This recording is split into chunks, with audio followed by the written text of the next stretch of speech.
ரவா பொங்கல் போட போகிறப்பா.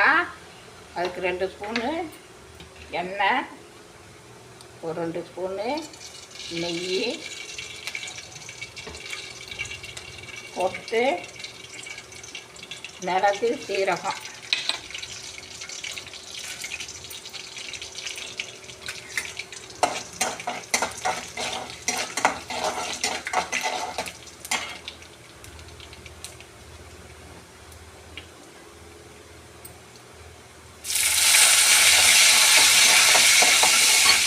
முந்திரி பருப்பு,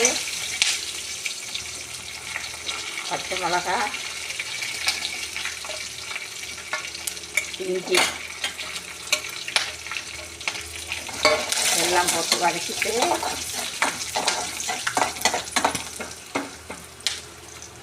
ரவாவை போட்டு 1 டம்ளர் ரவாப்பா. ரவாவையும் நல்லா வதக்கிட்டு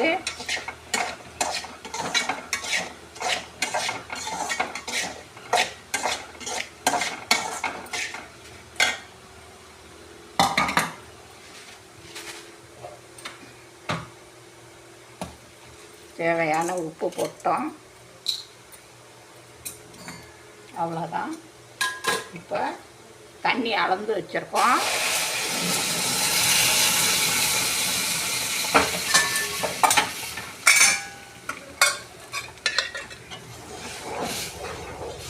அடுத்தது பைத்தம்பருப்பு வேக வச்சு வச்சுருக்கோம்.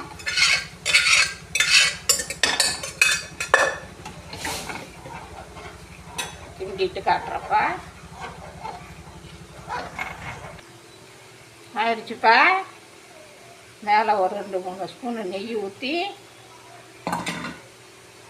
கருவேப்பிலை கொத்தமல்லி போட்டு அவ்வளோதான்ப்பா. கொத்தமல்லி போட்டு நெய் ஊற்றி அவ்வளோதான். இதான் ரவா பொங்கல். நல்லா சூப்பராக இருக்குப்பா. இதே மாதிரி நீங்களும் செய்யுங்க. கொஞ்சம் ஆறுனதும் இன்னும் நல்லா அருமையாக இருக்கும். அதுக்குன்னு ரொம்ப கெட்டியாக இருக்கக்கூடாது. இப்படி தான் தளன்னு இருக்கணும்.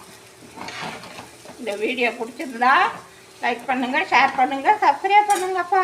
தேங்க்யூ.